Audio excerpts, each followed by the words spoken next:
Back during the dark ages of the 1990s, young Chris Miller stumbled upon an artifact that would become a lifelong obsession.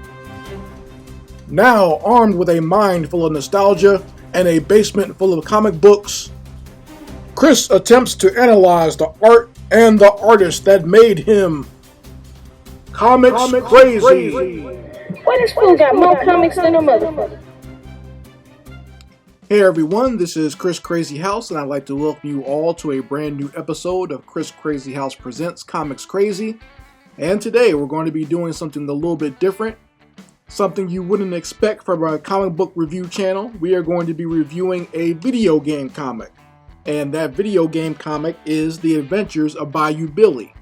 Now, some of you younger gamers might not know what this game is, but it was an interesting game to say the least. I won't say it was popular back in the retro NES days, but it was unique, and it was a game created by Konami, and the hook of this game was you had 3 different types of gameplay within one game.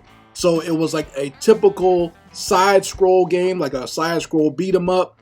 It was also a driving game and also a first-person shooter game. So they had all that compact into one game. They had those 3 different settings and 3 different sections all in one game. And this was pretty unique for a game that was created back in the 80s. And I believe it was released in 88 or 89, and it came out for the NES. I only remember playing it a few times. I never owned it, but I did rent it from the video store. And from what I remember, the game itself was kind of hard.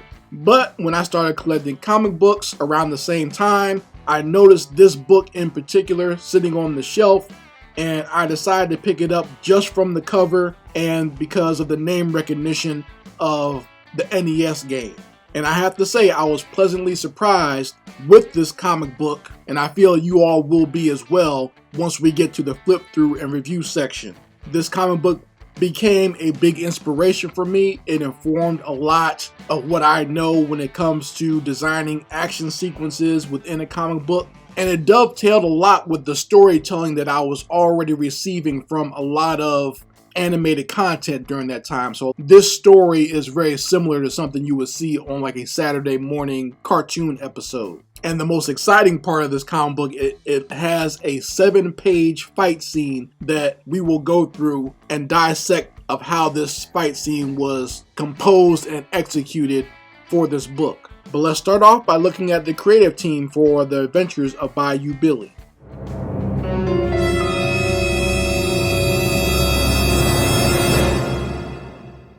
The creative team for this book, we're going to start off with the writer, and that is Rich Margopoulos. And if you're a comic book fan, you'll know that Rich worked on Archie comics.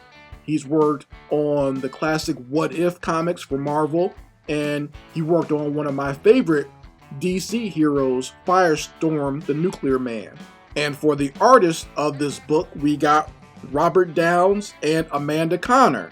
Now, I had to go do some research on this to make sure this was the Amanda Conner that I was thinking of, and yes, it is the famous Amanda Conner that has become a very prolific comic book artist, working on books like The Pro and Power Girl. And I'm thinking this Bayou Billy book and her work with Archie Comics was some of her very first comic book gigs. There's no breakdown as to who did the pencils or who did the inks.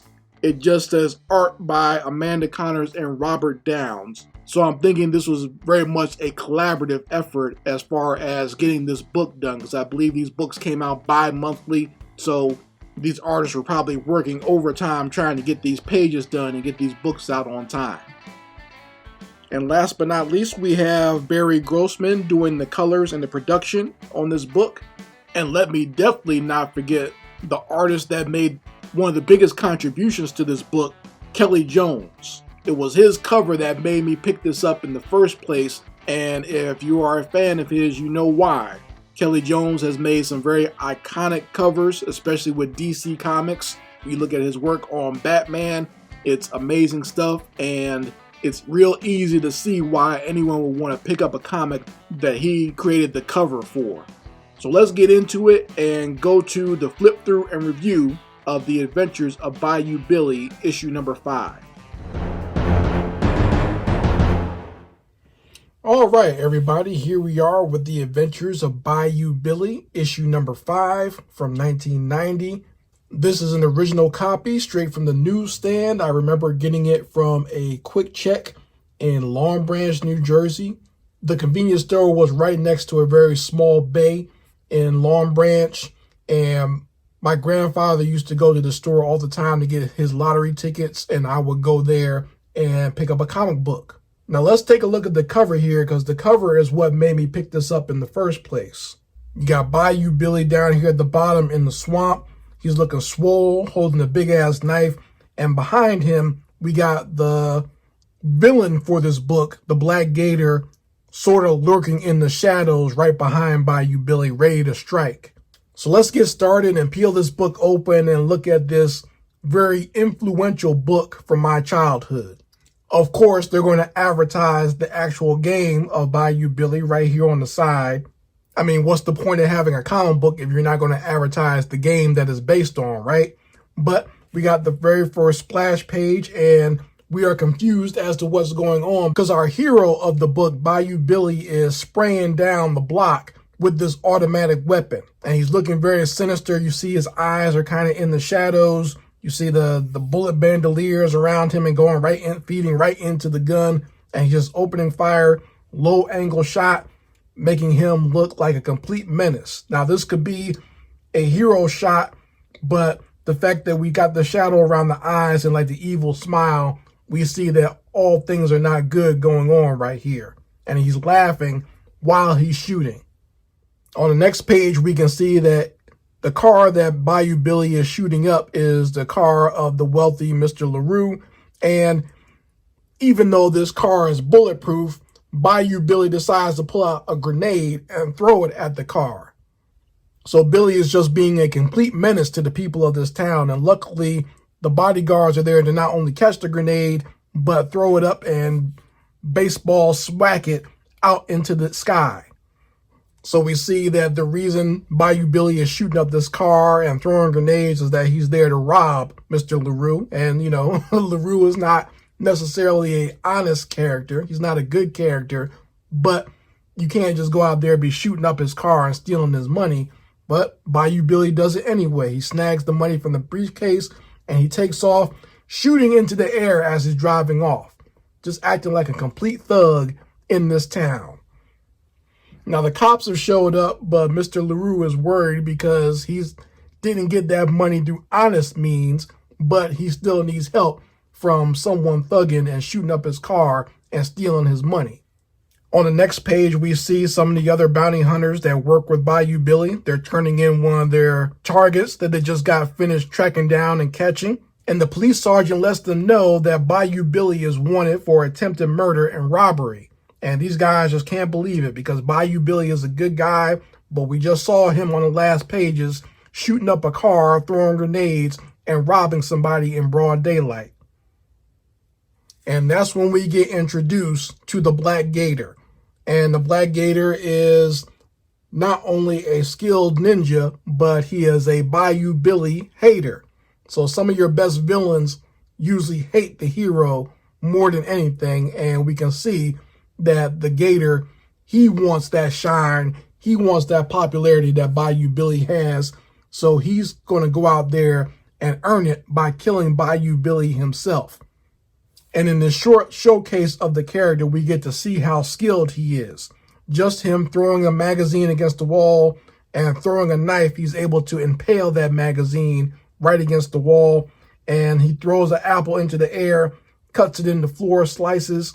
So, you know, just in this one page, we get to see the motivations of this character. We see that he hates our hero, and we also see just how skilled he is with his weaponry and his arts.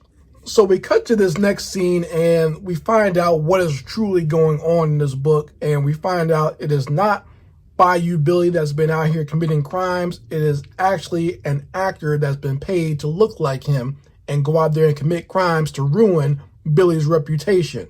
So their idea to get rid of Bayou Billy is to frame him, and they've done it with this ex-soap opera star named Schwarzenegger. You know, a little play on the name Schwarzenegger. And we see him here lounging and reveling in the fact that he has set Billy up for the fall. Next page is a very important page to me because this is how I first learned how to draw a gator. And I remember looking at this image over and over again and redrawing it. And that was my first inkling that, okay, I got some skills here when it comes to drawing. And I used this drawing a lot when it came to drawing alligators. Even though it's basically just a silhouette, that was important for me to see the overall shape of the creature I was drawing, this nightmare creature that Bayou Billy is seeing while he's taking a nap. And when he wakes from one dream, he wakes into another where he sees his mentor, Papa Jumbo. Yes, that's his name. And yes, of course, when you have a white hero who has some sort of spiritual connection or like some sort of earth connection, of course, his mentor is a person of color. You know, it could be an old black man, an old Asian man, an old Native American man, something like that. They always have that sort of trope and gimmick going on in classic comic books and even ones up until today. So in this dream is where Bayou Billy learns that Papa Jumbo trained another apprentice, and the other apprentice was the Black Gator, and that Black Gator turned to evil. So this was an interesting way of also introducing the main villain for this book to not only have his backstory be kind of talked about, but show him as the antithesis of our hero, Bayou Billy. And Bayou Billy finally wakes up from both his dreams and he realizes that his house is surrounded by police. So what I love about this comic book is it gets a lot of story in a very small space. Like we see the cops surrounding Bayou Billy's house here, and then we see, you know, Bayou Billy opens the door, but he realizes it's cops. He closes the door. They send in the sniffing dogs. They look around to find where he went. But of course, he has some secret compartments in his house. And what's slick about this is they look into one secret compartment and they don't see him. And that's when they realize that Bayou Billy has a secret compartment within a secret compartment. You know, he's playing 4D chess while they're just playing checkers. And Bayou Billy is confused, trying to figure out what in the hell is going on. So he calls his girlfriend, and that's when she lets him know that you've been accused of attempted murder and robbery. And Bayou Billy has decided he needs to get out there and clear his name. So here's where we get a really fun action sequence of Billy escaping from the police. You know, he's driving down the street and we see the police swarming behind him. That's when he pulls into a used car dealership and kind of hides his car within the rest of them. And he decides to go on foot after that. And we get like a little montage of him climbing fences, jumping on rooftops, going through people's backyards, and you even see like an angry dog in the backyard. So right when we get to the girlfriend of Bayou Billy, he gets to her house and he's thinking about borrowing her car as a way to get around town. That's when we come to our first confrontation with the Black Gator. And this action sequence is pretty damn good. We're about to get a really cool comic book fight scene in this book. So first we get the initial face-off, and Bayou Billy is aware of who he's dealing with and is actually a little bit scared of the fact that he's dealing with someone from his actual nightmares. So Bayou Billy tries to start off by fighting with a knife, but the gator knocks it out of his hand with a black sword. And that's when Bayou Billy starts to go into his bag of tricks. First he tries some flash powder, but that doesn't work on the Black Gator because he was trained by the same master. So Bayou Billy decides to kind of play scared, like, you know, you got me. You know, I guess I'm not a match for you. And that's when the gator gets closer and Bayou Billy does a jump up, drop kick straight to the face. Bayou Billy throws a kick, he jumps down, and that's when the Black Gator decides to throw hands. And Bayou Billy moves out of the way just in time as the Black Gator busts up the window of his girlfriend's car. So the fight continues. Bayou Billy tries to throw a punch at the Black Gator's head, but the Black Gator blocks it with his skull shield that he has on his arm. And Bayou Billy even hurts his hand on that skull shield. And right before the Black Gator can come down with a sword, Billy blocks it with his metal bracelets. And that's when we go into the sequence here where The Black Gator is swinging his sword. We see he goes high. He cuts the top of Billy's hat off. Then he goes low and Billy jumps over it. And not just a regular jump, he goes into a backflip. As he flips onto the top of the car, the Black Gator runs forward, and that's when Billy grabs the antenna on the car and hits the Black Gator in the face, Saturday morning cartoon style. And we get even more action going on here where Billy jumps off the car, does a front flip, lands behind the Gator, and punches him right in the bottom of his spine. The Black Gator is obviously going to have blood in his urine after that punch. And you thought we were done, but oh no, the scrap continues.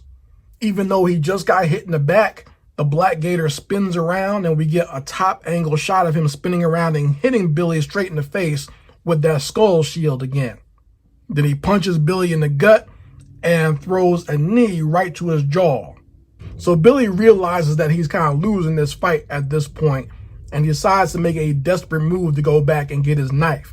He dives to the side of the Black Gator, gets down there and grabs his little Rambo knife, and while he's down there, we see that he's grabbing the hubcap off of his girlfriend's car. So Bayou Billy throws his knife. The Black Gator easily blocks it out of the way, but right after that, that's when Bayou Billy throws the hubcap and it hits the Gator right in his jaw. And as Bayou Billy tries to get away in the car, the Black Gator jumps on the hood and is going for a ride. And as he speeds around the corner, he shakes off the Black Gator, and of course he flies into a nice soft pile of trash. But he's determined not to let Billy get away because he goes ahead and steals a pizza van to go follow him. So, crazy action sequence, and it was a couple of pages, by the way.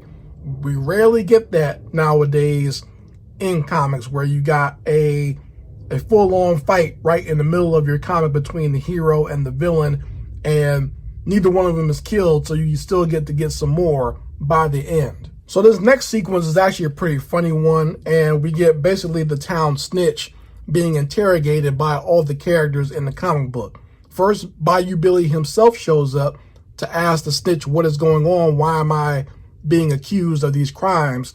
The snitch lets him know that it was Gordon who hired an actor to play you, and the actor is over at the local theater. So as Bayou Billy leaves, the snitch decides, you know what, I'm getting the hell out of town because I can't have all these characters coming here and knocking me around, asking me for information. But of course, as soon as he turns around, the Black Gator shows up. He wants to know where Bayou Billy is. And as the snitch tries to run and leave his house, that's when he gets gaffled up by Bayou Billy's bounty hunter friends. They also want to know where this actor is. He lets them know, go down to the theater. That's where everything's going down at. Just go ahead and leave me alone. And right when the snitch is running down the street, that's when Mr. LaRue shows up, and he also wants to know what's going on. Our snitch gives him the information to go down to the Jackson Theater, and being completely frustrated by all these people barging in on him like this, the snitch just goes ahead and calls the police and lets them know that it's all going down at the Jackson Theater tonight. So go be there and you'll be able to catch all the people you're looking for. So we get down to the Jackson Theater and we find the actor sitting there counting his money that he stole earlier. And the real Bayou Billy shows up. And before his nemesis, the Black Gator, can show up, Bayou Billy decides to steal the hat and the cigar from the actor and pretend that he himself is the actor and Schwarzenegger is the real Bayou Billy. So this is like my favorite funny panel from this entire book, is when the Gator confronts the actor and just straight up punches him in his mouth. And the Gator realizes by the way that he took that punch that this guy can't be the real Bayou Billy. And just when the Gator realizes who is the real Bayou Billy in the room, he catches a chair to the face. And while these two dudes are scrapping, the actor decides to make a fast break for the door, making sure he grabs his money as he goes. So Billy and the Gator are upstairs fighting, tearing this room up, even to the point where Billy kicks the Gator into a mirror the same way Charlie Murphy kicked Rick James on the Chappelle Show. And our actor, he's running for his life. He runs down the stairs. He's about to get into his car and drive off to the airport. And that's when the bounty hunters show up. And we think we're getting ready to get a repeat of what we saw at the beginning of this book. The actor pulls out his automatic weapon with the bandolier of guns. He figures he's just going to go ahead and mow down these bounty hunters because he's not going to let them stop him from getting his money. But before he can do that, that's when the bounty hunters shoot an arrow directly into the barrel of the gun. And they've stopped him cold in his tracks. LaRue, the police, and Billy's girlfriend show up. And that's when the bounty hunters reveal to everyone that this is not the real Bayou Billy. This is the culprit you've been looking for. He's just an actor. They even pull off his wig and show his bald spot to the world, which is extremely embarrassing. And we cut back to our fight. We see Bayou Billy kicking the sword out of the hand of the Black Gator, delivering a serious haymaker to his jaw and knocking him straight out of the window. Now, somehow the Black Gator got knocked out of the window and is falling to his death. But when Billy looks out the window, he sees that the Black Gator is gone. So we get a quick ending. Billy's reunited with his girlfriend. His name is cleared and everyone's happy. And in the caption here, we see that basically Bayou Billy faced his fears, confronted the Black Gator of his nightmares, and he won. So that is the end of our flip through of The Adventures of Bayou Billy, issue number 5. And I must say, once again, very inspirational to me as a youngster, someone who was a developing artist at the time, and someone who just loves comic books. The comic book action in this book is legit. There's a great back and forth between a hero and villain. It's actually very similar to what you would see in a Marvel comic at the time when Frank Miller was working on those Daredevil books, and he had characters like Daredevil fighting Bullseye. Very similar to that. And I'm sure that that was a big influence on a lot of comic book artists at that time. So that is it for this episode of Comics Crazy. I hope you all enjoyed this one as much as I did. Once again, this book is a very big inspiration for me personally. And there's definitely a lot of creativity in this book that you can learn for yourself if you are a budding comic book artist who wants to create interesting pages like this. Because you gotta think the artists that were probably working on this book probably didn't think that they were working on anything great, but they put their best foot forward and they created something that not only met the standard of the time, but it also overachieved and made this comic book and this character someone worth reading about. So in the next episode of Comics Crazy, we are probably going to be doing some Marvel Comics Presents books, mainly a story that features Wolverine and amazing artwork done by Sam Keith. So stay tuned for that. Make sure you go ahead and like this video.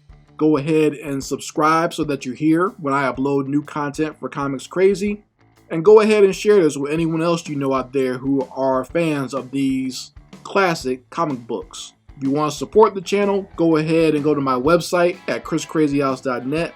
Lots of great content there created by myself that you can purchase. And you can also become a Patreon of Comics Crazy. The links for both will be in the description box as well as the comments section. Thank you all for joining me, and I hope to see you here next time on Comics Crazy. Peace.